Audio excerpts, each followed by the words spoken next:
Hello, everybody. I'm Abir Shinawi.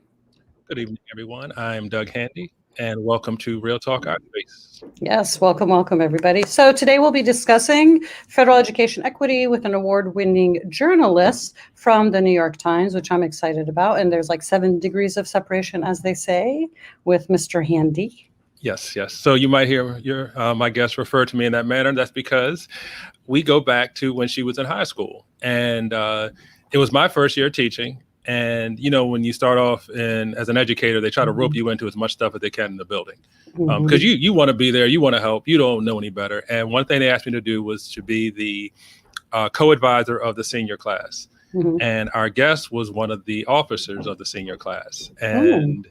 I remember she made an impression upon me because she is fearless and she speaks her mind, and I always knew where she stood. And it's just amazing. Like years later, I think I was looking on Twitter and found out that she's a journalist. I didn't even know all this stuff. And but she'll talk about how she got there. But this is one of those proud moments. We know as teachers, we love to see our students succeed. And our guest is, to me, as a journalist, to me, I would say she is without peer. I think she is that good. And she reports on education. So it's just, that's how we've stayed connected, if you will, over the past few years. I've seen her speak on panels, talking about her work and some of the awards that she's received and been nominated for. So really excited to host one of my former students this evening. So very excited. I love it. It is nice to always see that as they say, you plant the seed and then you're going to go back and see what grows. Yes, and now you see the growth that's come out from that seed. So I think it's wonderful. And I'm excited to see that. So before we begin, as we always tell people, please subscribe to our YouTube channel. Please. If you want to see all of our shows, they're all uploaded. But also sometimes, people can't make it when they see us live. If you subscribe to our YouTube channel, you'll be able to see all of our episodes. If you have any comments, questions, you have ideas, you can email us at realtalkourspace@gmail.com. Follow us on Instagram, realtalk_ourspace. And our favorite spot, I love Twitter. I don't know. So we are at Real Talk Our Spa 1. We didn't get the choice of picking it, so just think of it as a spa. And then the number 1. So, that's how it is. It's a good, relaxing place to be. Yeah, it is. And we do have a comment. Oh, there we go. There's Mr. our guy. Tang. How are you, Joe? Tang, new father, Joe Tang. Look at that baby. Oh, has to. And Mrs. Tang. Congratulations. Yes. I know. Is she precious? Right. Well, you got to see the right? kicks. Penelope and the kicks that he got for her, because I asked him. So, he's starting off early, huh? So, Joe, if you want later, you can tell us what kicks you got for the little baby. Right. So Joe's a 2-time guest. We might have to, when it's time, Joe, we got to get you on, maybe with some extended, some of the family members. That would be great. With their kicks. Yes. But good to see you, Joe. Thank you for joining us this evening. It's wonderful. All right. Without further ado, let's continue. Let's do that. We will bring on our guest, and she is Erica L. Green. She is a correspondent in the Washington Bureau of the New York Times, covering federal education policy with a focus on the education department. And one of the topics that's near and dear to Abir and me, educational equity. Now, Erica joined the Times in March 2017 from the Baltimore Sun, where she covered the Baltimore City public school system, of which I'm a product, for 7 years. So you can see a lot of connections with Erica, and we are very excited to have her join us this evening and share with you some of her wonderful work and her story. So welcome, Erica, to Real Talk Our Space. Hello, Erica. Hello. Thank you for having me. Thanks for being on the show. Super, super excited. So we're going to dive right in. And this is our, kind of our staple question that we like to ask our guest, which is, what is your migration story? So it started in Northwest Baltimore, where I was born and spent most of my childhood. I grew up in Park Heights, went to elementary school there. I spent 7 years of my life there before my family made headlines in the Baltimore Sun for one of the most devastating days of our lives, and my life for sure. When my mother, my 4-year-old nephew, was found dead on our couch. My mother and my sister went to prison for causing his death. and I was propelled into the foster care system. And, you know, foster homes, group homes, landed with a family member in what was not a great situation, not a healthy household. But one of the benefits of being in that household was she moved to Howard County. And that is where I attended part of middle school and high school, went to Wild Lake High School where I met Mr. Handy. Wild Lake? Yes, I will call him Mr. Handy forever. We'll take that. I know. It's still, you know. I do the same thing, Eric. That's how I was raised. That's how I was raised. You know, I encountered great teachers throughout my life, but particularly in Howard County, who knew some of the challenges that I had faced and took it upon themselves to look after me and make sure that I reached my full potential despite my circumstances. And so Mr. Handy was certainly one of them. And that's where I learned the power of people, you know, telling you the most basic benefit of someone telling you that you can be great. You know, the challenges didn't stop when I got to Howard County. I had to switch homes a few times. I landed with a teacher actually who took me home. And, you know, my biological family very much were still a part of my life. My mother was eventually released from prison. And, you know, I took on a role of caretaker for her all while in high school. Mr. Handy probably didn't know that. And, you know, I was surrounded by a lot of support and love, but I was who I was. I was still, you know, the 7-year-old from Park Heights. So, you know, I got to college with the help of the support that I received in high school. I went to Goucher College. And yeah, I mean, it was a great school. It was great for me. I studied communications and political science. I was on the newspaper, but didn't you know, I didn't know that I knew I wanted to be a journalist because I was just so fascinated by how journalists had taken my family's business and put it in the streets. And I was always fascinated by how that happens. I mean, really, I have been reading this story recently, the Baltimore Sun stories about my mother, because she recently passed away. So yeah, thank you. So I interned at the Baltimore Sun. I was not good enough to write then. And so I did podcasts, and I went, you know, to someone and said, no, really, I've recorded and edited podcasts, and just absorbed everything about a newsroom. And I went and said, you know, how do I get good enough to write? And they said, you know, you go to journalism school, you go to one of these schools, Columbia, Medill, and Northwestern or Missouri. And I was like, what are those schools? But I found them and applied, went to Medill, because I wanted to go to Chicago because that's where Oprah went. And there's always a Chicago connection in our every show. Episode has a Chicago. Oh, really? Yeah. My beer grew up in Chicago. Yeah. Oh. And I was like, all right, Chicago it is. Went to Medill, got my graduate degree in journalism there, came back home, which I knew I always wanted to do because I was going to work at the Baltimore Sun. And, you know, part of that I know now was to reclaim my own story through telling others. So, came back home, worked in a small weekly newspaper in Frederick County. And I was there for 15 months before the Sun interviewed me and hired me at 24. And, you know, they had just gone through a big, what we call the massacre. And I was, you know, younger, cheaper talent at the time.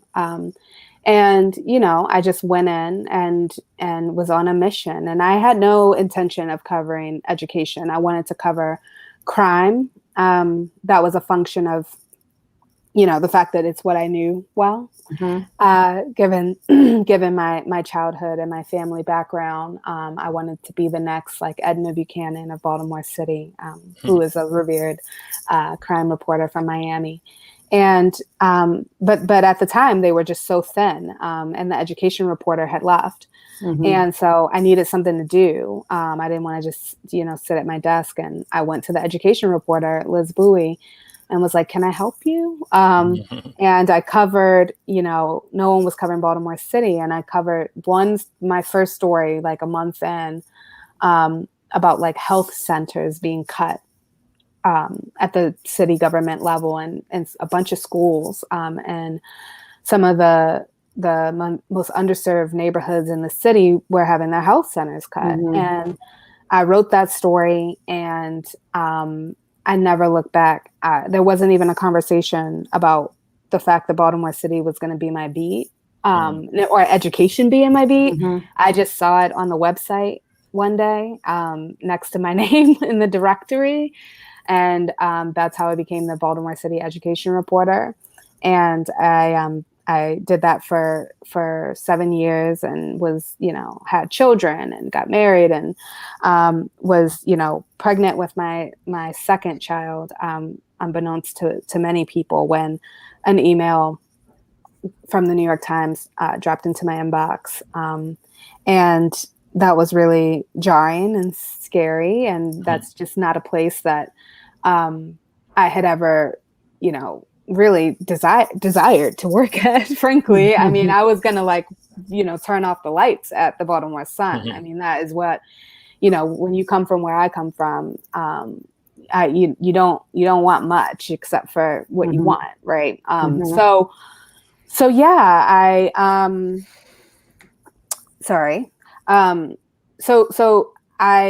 I was terrified, and I went through the process, and I tried to talk them out of hiring me. And I remember watching Betsy DeVos's confirmation hearing.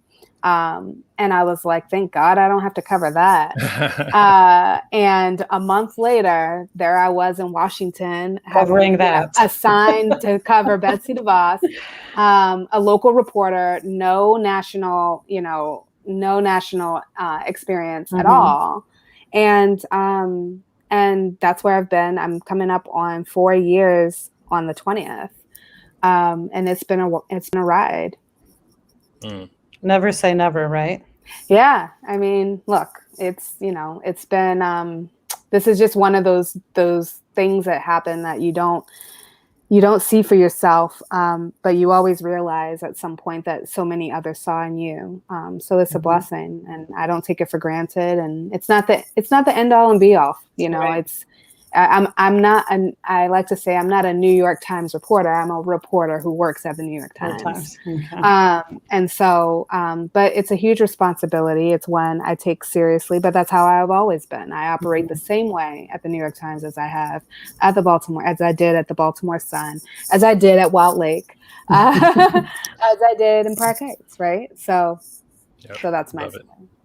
And I love the reclaim my own story by telling others. I'm thinking about what we had our authors on a beer in the past, and just the importance of what you just said, Erica, and making sure that a lot of us, that's so important, because there's people who are willing to tell our stories for us, to misrepresent us, to erase us. Sometimes we shrink as people. So really love that statement. I appreciate that. And thank you for sharing that. Sure. And it's interesting because a lot of times we have our guests on and we become like friends of the show. So as soon as you said Chicago, like I said, you can, a beer is just over the moon. So it was so great. It was one of the most, it was a really great time in my life. I'm homesick for that city sometimes. Oh, great. I'd like to hear that. Yeah, it's nice. But I have to give you props for just sharing your story. And Doug, what's your famous phrase that we always coin? Yeah, there are no coincidences. There are no coincidences in life. And had you not moved to Howard, to county, you wouldn't have met Doug, and you wouldn't have had that experience. So, my scarf off to you for everything that you've done and you've accomplished, because it's amazing. It's amazing, your strength. And like I said, I'm going to bring your picture up because I'm going to mention this to people. When I first saw this, I was like to Doug, this is one fierce woman. Just look at her eyes. And it's true. And just telling your story, you did. So thank you for being on our show and sharing your story. I think it's amazing. Yep, we love it. Yep. Yep. And then we have greetings from Jalila. Jalila, hey sister. Hey Jalila, good to see you again. So greetings to you. And Erica, you touched on this a little already, but if you maybe you want to elaborate or question about your upbringing and how it helps you achieve your goals. I think you gave us a very strong thread through your whole migration story. Is there anything else you want to add about the impact your upbringing had on, because I noticed how determined you were. Because I guess I would say when you left Wild Lake, I didn't know what you had in mind. Like I said, as she represented that senior class for real, and she did not shrink in these meetings, and it was good. Erica was she could be challenging, but I know I will tell you, I appreciate that in students because I this is their time. This is the time to push the envelope and to grow and learn what they have to offer. And Erica certainly was clear about that. But anything else you want to share, Erica, on your upbringing, how it helped you achieve your goals? Look, prom is very important. You need to be very detail oriented. Okay. The silent auction. I'll never forget that. God, I'm really doing this. Oh my goodness. Yes. Which I'm realizing prom is such an American thing. I have a friend who's British and they're like, I don't know, even a high school graduation is a very American thing. It's like not a big deal in other countries. So when you say that, that's funny. But go ahead. It's very important. No, I mean, look, I've been reflecting on this so much just in recent weeks. Everything you see on the page has everything to do with my upbringing. I mean, and I know that journalists get into this, or not so much anymore, but especially as I came through the journalism ranks, there was always this big debate about objectivity and not bringing your own experiences to your journalism. And I think that went out the window a few years ago.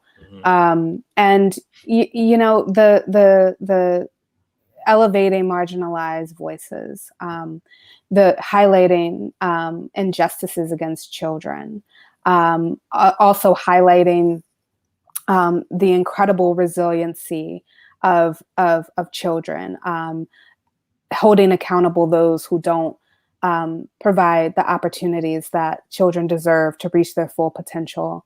I know these sound like platitudes, but all of that is it's in my portfolio. And, I do those stories because that's my job.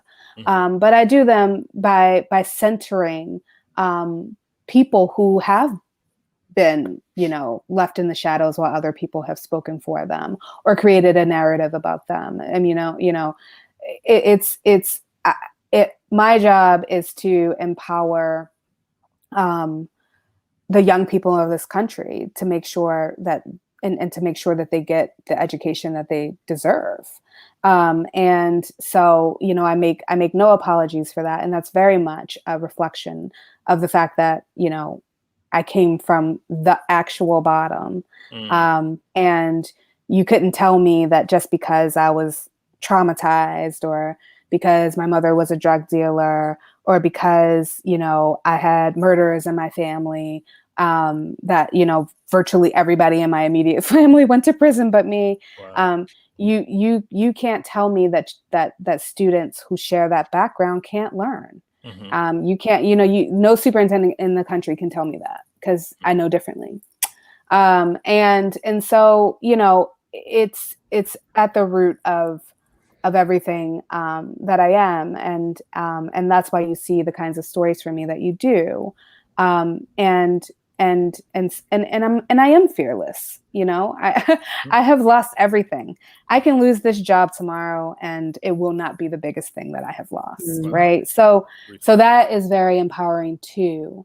And there's a certain authenticity that I think has been missing, especially for Black, Brown, and other marginalized groups, in the national discourse, especially in the press, especially at a paper like the Times, and frankly at the Sun, for real. So, and I really see myself as a preservationist in that regard. I let people speak for themselves and let them tell their own truths and their own stories, whether it's no matter how uncomfortable. And, there's this journalistic motto, comfort the afflicted, afflict the comfortable. And for so long, it's been just a motto. And when we do it, it causes alarm. But I take that very, very seriously. And that has everything to do with my background. I am in love with this quote that you just gave us, seeing yourself as a preservationist. Mm-hmm. I don't think I've ever heard that used in the context that you put it in. Like I hear the word preservationist or preserve or in other contexts, but the way you made it sound was heavy.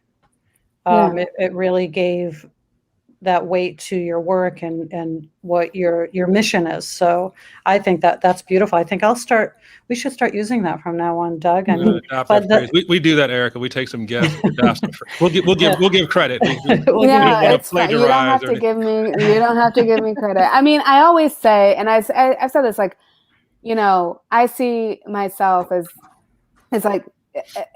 almost like a historian, right? Mm-hmm. Like and I say, when people ask 50, 75 years from now, mm-hmm. how that generation came to be, I want them to go back and be able to look at my stories mm-hmm. and connect the dots. Mm-hmm. And I mean, look at this pandemic. Right. I'm very intentional about the stories that I'm doing during this time when so much is exposed and so many fault lines that have been there forever, right, have completely fallen through. And so, when we ask, oh my God, how did this happen? People will have answers. Right. Yeah. I love that. And me being a historian, you making that connection, but it's true. We want to know what our legacy is going to be. Right. What legacy do you leave after? So you spoke about, being an advocate for, Black and brown and marginalized students. We also know as educators, our Black girls are also marginalized to extremes in schools. So what have you faced for roadblocks as a Black female reporter, and what has helped you navigate the roadblock? Because we see all of these nasty things that are given to female reporters in general, but add the layer of being a woman of color. What are the roadblocks and what has that been like for you, for your experience? Yeah, so I did a whole story on Black girls. I would highly recommend. It's one of my proudest. Right. Not because I wrote it, but because it's really important, and we had not seen anything like it in a long time. Okay. So, look, from the moment I walk into most rooms, especially newsrooms, I'm underestimated from the jump. I mean, and, whether it's me walking into the Sun as a 24-year-old who had worked at a weekly, to walking into the New York Times from a local paper, a great local paper, don't get me wrong, but definitely not part of the Washington journalist bubble, because that's what those papers like Washington Post, New York Times, Wall Street Journal, all of them, they just swap people, right? So I bust on the scenes and everyone is like, who is this? And where did you find? And so, and I get the question, how did you get this job? And I know they're not asking me, I know they're not asking me to like take them through my application process. Right. They're actually asking me like, how the hell did you get here? I'm perplexed, and why am I not there? To keep it 100. So from, I always, I used to resent the fact that I was underestimated, and now I love it. I love that, the dimples confuse people, and, people cannot take me seriously until the words hit the page. And then I got nothing to prove. And so I wouldn't even see that as a roadblock. It's just something that I've faced my whole career. Black reporters, particularly Black female reporters, and me included, we are held to a different standard. We are heavily, heavily scrutinized.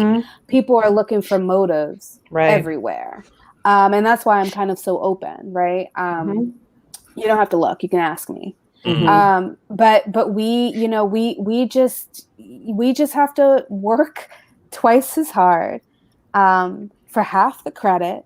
Right. And that's why we don't get into these businesses usually for ourselves. You know, if I wanted to do something that would be a lot less stress or more money or less, you know, visibility so that I can, you know, protect myself, I would have done something else. Right. We are, you know, we're usually in this for on a mission, and one that is very, you know, journalistic, but also one that is very reflective of our own experiences, and because we understand that we have something to contribute to the national discourse and conversation that isn't there. So I think about, you know, I consider myself lucky, frankly. I think about my peers and my mentors, like Nicole Hannah-Jones, who, I mean, I do not know. I know I would have probably left this business if I had to deal with the level of vitriol and hate and and not just criticism, hate that she has to deal with for doing her job. And so and that, again, for her, it's not, you know, a roadblock. She very much stands in her truth, and she pushes back, and she's unapologetic about the incredible history that she is documenting. But it takes a toll. We are human, and that is like the Black girl experience in general. Like we're seen as tougher and able to weather a lot of the scrutiny and a lot of what comes at us because we're Black women. And that just goes back centuries, right? But it does take a toll, and we swallow it. And I would just say, for me, it's all about the next story. Like, I have nothing. I just really have to keep in mind that my commitment is to my work, and to excellence, and to do right by people, and this democracy, and that's it. So any roadblock, and also, I mean, look, again, I have been through more than mean tweets. So, so like it takes a lot. They don't know who they're messing with, right? They're not going to get to you that fast, that easy. Yeah, I mean, sometimes every once in a while, I'll take the opportunity I will get in a back and forth. I will get in a Twitter fight, but I really do pick and choose, and I do it when I feel like I can add something, you know. And what I mean is, you know, I did a story recently on children committing suicide during the pandemic. I mean, never in my career did I get the kind of response negatively. Really? Why so? Oh my God. I mean, because it was just such first of all, it's an emotionally charged issue in general. Suicide is just, no one touches it for this reason, right? And then you add the politicization, the politics of reopening. And it just, like, people lost their minds. Like, I wanted, you know, by writing about dead children, I wanted to kill teachers, or I wanted to. I mean, again, this is the assigning of the motives, right? Like, I was used by a superintendent. Interesting word choice, isn't it? I was used because I must not know any better, right? It's crazy. But yeah, it just really struck a chord, I think. Because of the time we're living in, and people just used it to whatever advantage they wanted to use it. And I just had to, you know, in those situations, I usually just turn off the internet, let the work speak for itself. But I couldn't. I said, you know, look, it was like, well, 18 kids killed themselves this year, but that's about the same amount that killed themselves 3 years ago. And I'm just like, wait. I was like, oh, I'm sorry. should I have not written about these kids just because of the other kids? I mean, it was just, I just sometimes need to like swoop in and like provide like some clarity and remind adults what we're talking about here. And sometimes I do it because I engage because I do have a platform and at this huge institution, and so many other reporters don't, especially female reporters. Like, they don't, it's hard for them to cover certain stories because they experience this intensive backlash in their communities. And if I come in and just go in on people and provide some cover, it checks people. It makes them think about how they engage with journalists who aren't at one of these elite institutions. Right.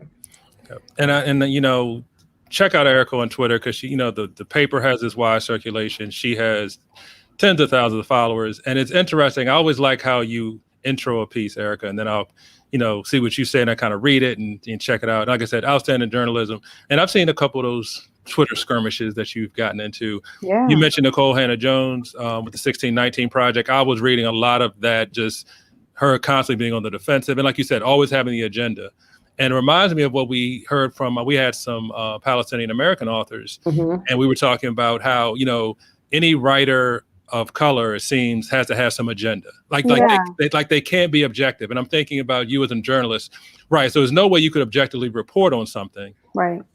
Like you said, you've been used, or there's got to be something nefarious going on. And I also think about people talking about, when the house is on fire, do you blame the person that told you the house is on fire, or do you try to get some help to put that fire out? So I can imagine the journalist, you being in that lightning rod position almost at all times. So it's crazy. I mean, I do have examples. I will say I do have examples of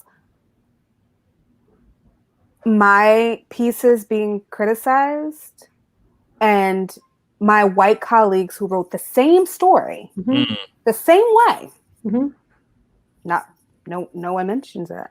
Right. I mean, I have collected a couple over time just to make sure I'm not crazy. But like, it's because that's what we have to do, right? We're always and I haven't called it out. I mean, because it's too much energy, right? But like, there have been times when we have written almost identical stories, and my white colleagues at other outlets just don't, they're not assigned an agenda. By the way, I was not the first person to report on the Nevada suicides either. That appeared there was a section on the Nevada suicides, and the same superintendent, the same numbers, the same linkage, because it was about the mental health of kids during the pandemic, and the Washington Post 4 days before my story ran. 4 days.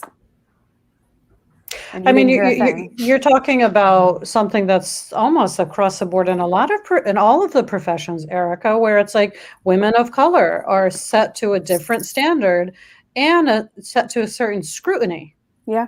And just like you said, like it could, like for us, for being in education, you have certain, if you're writing curriculum or if you're a teacher, it's the same way. Teachers of color have been saying this for decades and for decades. So yes, it's what you're saying, unfortunately, is not uncommon. And I think it's what you said earlier, though, about your strength and how you continue.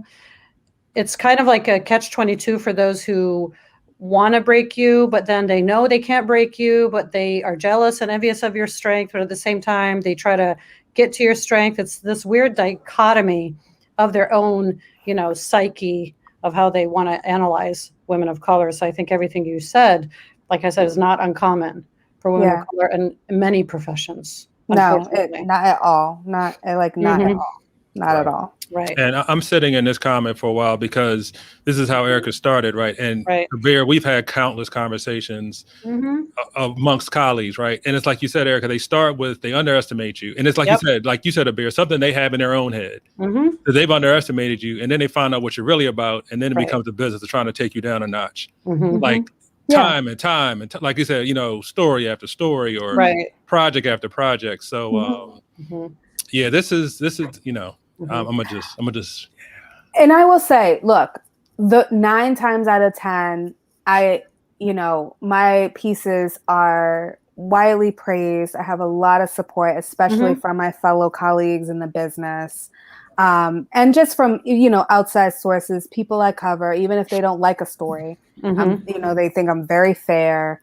So I do unfortunately count myself among the lucky ones. But I think that that's just because I'm super consistent and authentic. Like I'm not out for anything other than what's on the page. And and so I'm really lucky in that regard, and it feels really, really good.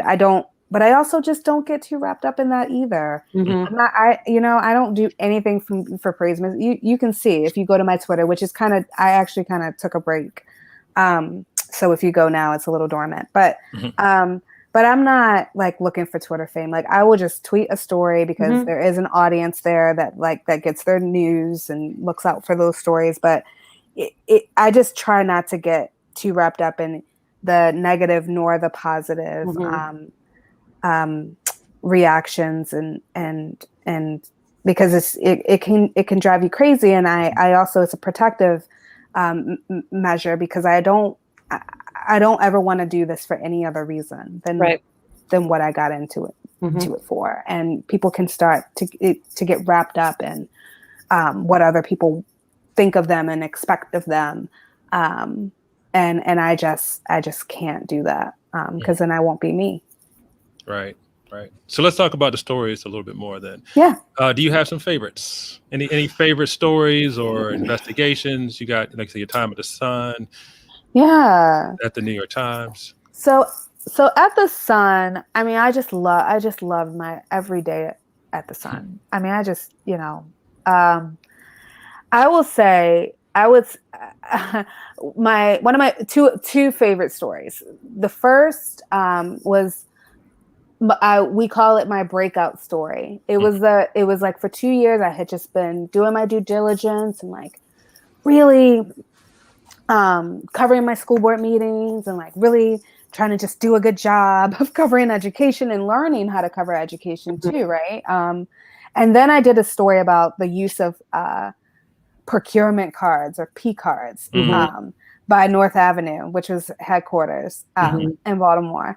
And it was just how administrators use their P cards. And it was off the chain. Like it was looters. Do tell. What were they using for? Oh my God. That story was completely out of control. It was like, and it's funny because I will never forget, I had started it and I was like so overwhelmed and it took me a while to do it. And someone there, I can't, one of my people were like, well, the superintendent just feels like you've run out of steam on this story, because it had taken me a while. I had hundreds of credit card documents. I had to go through them all and highlight like line items, like bills. Right. And it came out on the first day of school. Oh. Wow. That was not my choice. I thought that was very tacky. No coincidences in life. Come on now, right? Erica. Come on. I swear. That was strategic.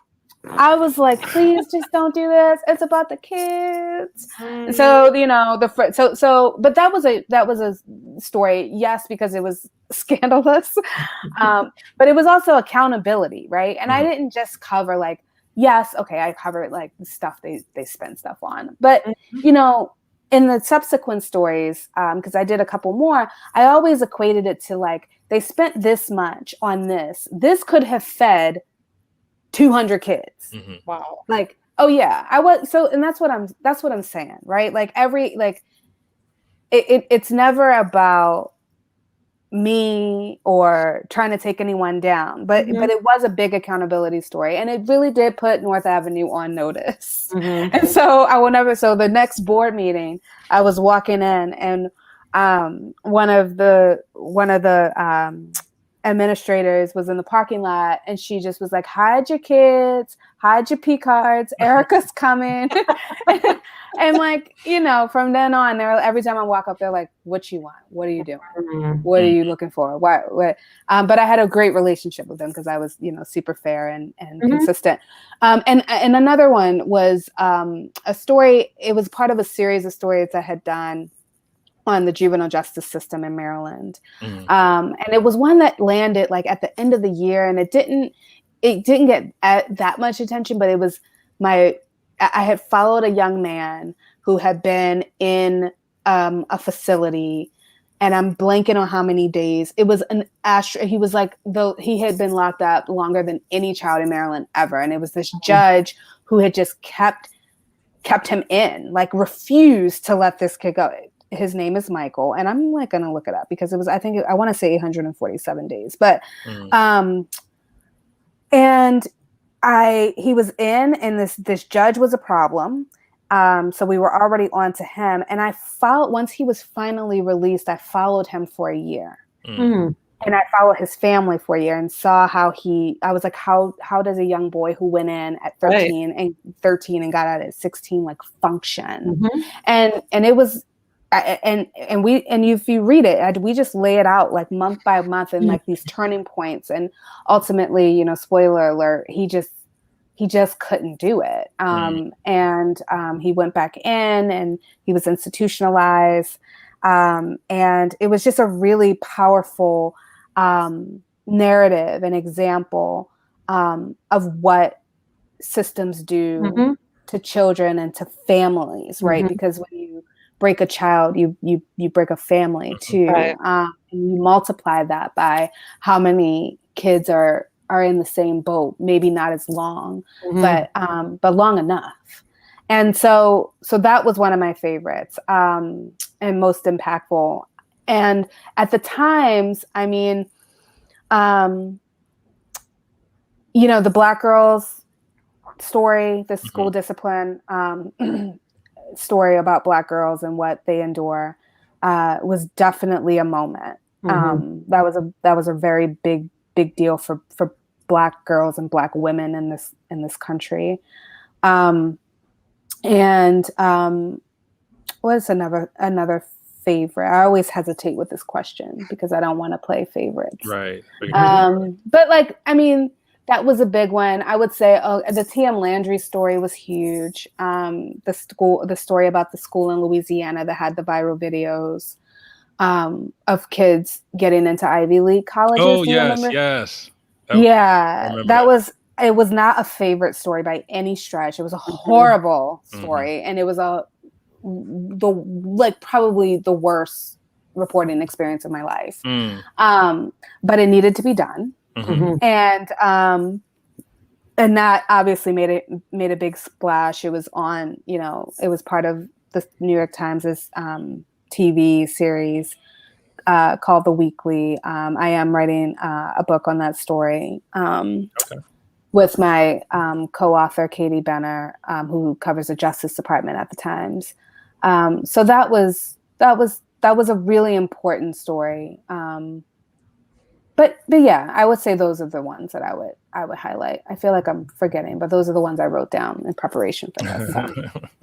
Thank you. So, from female to female, what advice would you give females who are wanting to become journalists? What are some things that you would say you should do this and avoid this from the mistakes or things that I've learned? What is some advice you would give to the ladies out there? I thought about this question a lot, and I just don't, truly, like, I'm not, like, I don't consider myself a big, I don't have any big, like, pieces of advice or transformative moments that I've had navigating this myself, except for like to do you. Like that is what I do. And I know that sounds so, but like I just we know what we face as women. And look, that's not gonna go away just because we make it to any stratosphere of a business or institution. I have found that staying true to myself as a little Black girl from Baltimore, who is fearless and who truly, like, again, has very little to lose, except for my dignity and integrity, which frankly I feel I'm more the protector of than anybody else. I just do me. I was very unhappy for a very short period of time in my career. And that's important because I truly don't think I could do other things, but I just can't even imagine what I would. I think I would be like a really good executive assistant because I'm a really good planner. But I was very unhappy for about like 6 months. And it was because I tried to conform. And I tried to do what I saw happening around me. I tried to be like the white male reporter sitting across from me that I heard on the phone, or do stories that I saw being elevated to certain parts of the paper and getting the attention of certain people at the paper. And I was miserable. And I was absolutely miserable trying to be someone that I wasn't. And once I decided that I was not doing that anymore, and I was just going to do the stories that I knew how to do, that no one else knew how to do, mostly because I was a Black female. I never looked back. I have never felt that way before. And now when I just kept churning them out. And now when I'm on a journey, everyone's like, all right, we look forward to seeing it when you're done. I mean, it's very, it gave me a lot of autonomy and agency, so my advice would be, to always be mindful. You know what you're facing, be strategic. But just do you.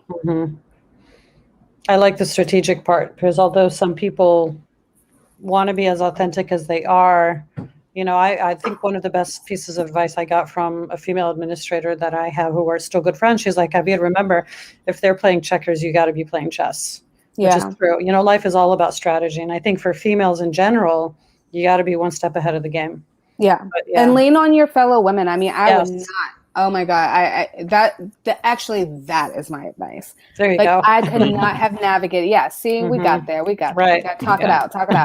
So no, I mean, I, especially because I just do me and I'm just like, whatever. No, I mean, I listen to the other women who have come before me and who have, been able to navigate certain, situations, at both the Sun and the Times. And they help me a lot. They very much are like, look, you just do this for this period of time. And then your next step is this. And I'm like, oh, okay. And then there's sometimes they're like, Erica, you can't just be doing you. Get with the program. And I'm like, all right, this time. But it's, I guess I also just have an incredible network of strong women, of all backgrounds, and particularly women of color, and not just Black and Hispanic, but Asian, and otherwise, who we really, really, really lean on each other. We really do. Abir, what's your phrase? We fix each other's crowns.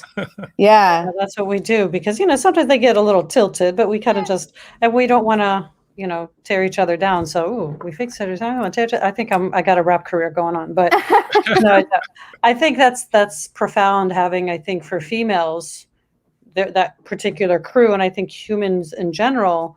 But I got to speak also. I'm going to keep it personal. Local media. I do have my crew of like females, but I also have our core four that Doug and I are a part of, that you have to find the right people who are going to tell you the right things to make you make the right moves, because there's not going to a lot of people out there who care much for you. Right.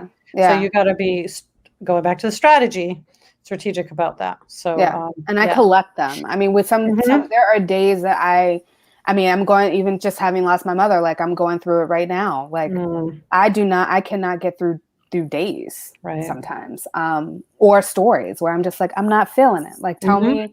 And they're like, you know, they remind me of how I pitched it in the beginning and why I was so excited. And I'm like, okay, I can get through this. Or I'm dealing with an editor or outside forces that, and they really, I mean, leaning, it's like literal leaning. Right. When we could touch other humans. Well, what you give in, you're going to get out as well, Erica. So it's your, you know, I believe in that. You put in the universe, it's going to come back to you. Absolutely. You know, so speaking of strategy, you know, we hate to see our guests go because we're loving this conversation. And I'm so fortunate to have met you. Like I told Doug, I've been excited about the show ever since, you know, its inception. But for strategy purposes, you know, the question that we want to know is, which artist would you have to perform an album about your life and why? And what would the album title be? Okay. Well, first of all, the first artist has got to be a slam dunk. The artist is Queen Bey. Okay. Most decorated artist in the Grammy history. Right. In case you missed it. And I'm not giving this title. I can't do it. What? I can't. What? No. This is real talk. Come on, Erica. We won't let you go that easy. Do it. What's the title? It would be Beyonce, and the album title. You gonna put this on Twitter? Don't put this on Twitter. It's on YouTube. Yeah, it's on YouTube. Yeah, is this recorded? Right. I see. I know what I agreed to. You're on the record. I know. I'm aware. I can't do it. Yes, you can. Let's call it no. You had enough time to think about this, Erica. I know, and I really did come up with a good title. Say it. I can't. Why? Right, it would be Beyonce, and the album title would be Kool-Aid. You know, like lemonade. Yeah. And let me tell you why, though. Literally, it's like the first thing I learned to make. Okay. So I can it evokes like this idea of me and my childhood home, standing on a stool, putting the water and the powder in, and like churning. It just reminds me of home. It really does. Aww. And it's like really terrible for you. You know, who hasn't had Kool-Aid when they were growing up? I know my favorite flavor was red. Right. Yes. Same. What's your favorite flavor? There you go. Red. Right. Red. It's not. Yeah. And it just, you know, it wasn't the healthiest, but it sustained you.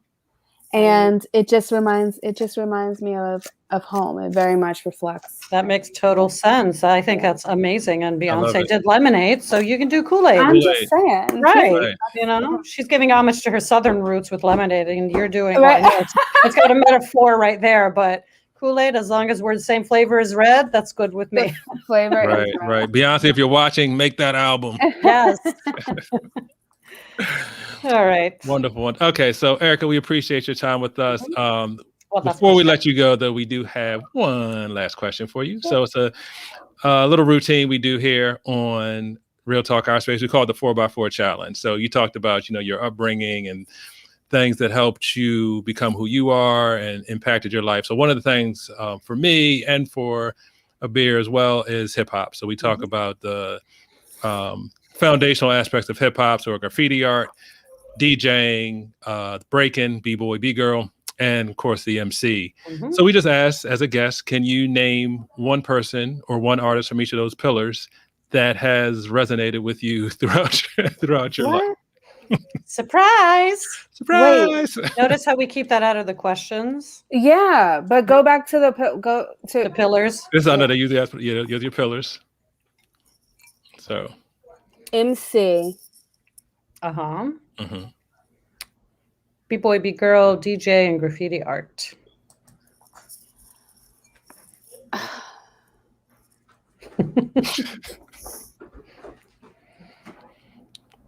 I was not prepared for that. MC, like lyricist, we know that. A straight up MC. I know you're like that's the point. Right.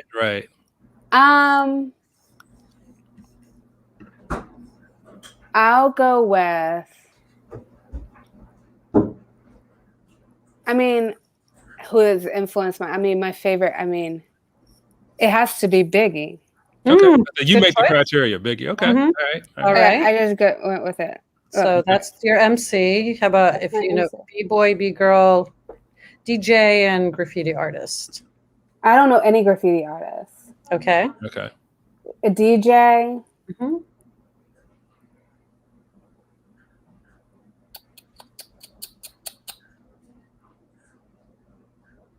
All right. But this is very Baltimore. Okay. K-Swift. Nice. Oh. When she said Baltimore, I can see it come. We got we had this vibe of the women power energy running through here. Love it. K-Swift, stand up, Baltimore legend. I know. And then finally is the rest in peace B-boy, B-girl. What's B-boy? So breakers, break dancers, I guess the term breaker, and we try to, I think Erica's much younger than we are. So what's B-boy? I don't know. I don't think I know any break dancers. Okay. You never want to assume though. Okay, no break. Okay. No worries. All right. No problem. Well, you got 2 out of 4. I got 2 out of 4. Yeah. Yeah. So 50%. Hopefully you didn't rack up. You didn't rack up a whole lot of those. Right. You did better at Wild Lake, thank goodness. Oh, that's too funny. So, Erica, again, thank you so much for being on our show, for sharing your story. I'm in awe of everything that you've accomplished and everything that you're doing. Again, she may be on hiatus, but we're still going to have y'all follow her at Erica for Twitter at Erica LG. And I'm a follower as well. And we hope to read many more of your stories and keep doing what you're doing. And we would love to see you again on our show. Of course. Thank you so much for having me. It was really fun. Thank you so much. Good. Thank 50%. I'm an overachiever. Now I'm going to go research all these. No. Thank you guys. Take care. Stay safe for us too. Take care. All right. Bye-bye. Good night. Yep. That was so much. Oh my, amazing. It was. And prayers for Erica. Yes. For mother. Yeah, that's unfortunate.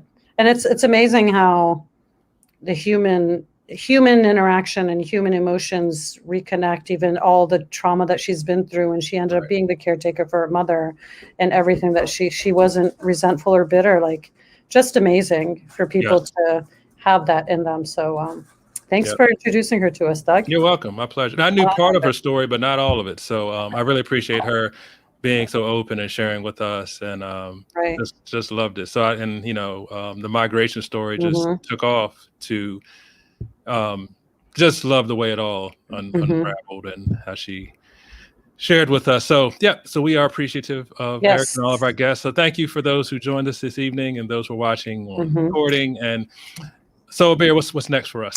So we always end off with our show giving kudos to the music produced by Corey Carter. And you can follow him on Twitter at Mr. Corey Carter Teach. And our next episode will be on March 30th, when we will welcome our friend and colleague and fellow educator, Corey Carter, and the producer of our intro and outro music. We will also discuss what he's up to, what he's doing. That's also the hip hop episode. So I'm sure him and Doug are going to really go. But he'll also talk about what he's doing with male educators as well with his, which I'm excited to do. And March 30th, we'll also discuss how we're going to be taking a brief hiatus just so we can recollect. And also the month of Ramadan is coming up. So it's just going to be a month of reflection and just taking a little bit of a break, and then we'll be back stronger and better than ever. Yes. So love it. Yes. So it's always nice to see you, my friend. And thank you to everybody tuning in, and we'll see you guys in 2 weeks. Yep. All right. Good night. Take care. Good night, everyone.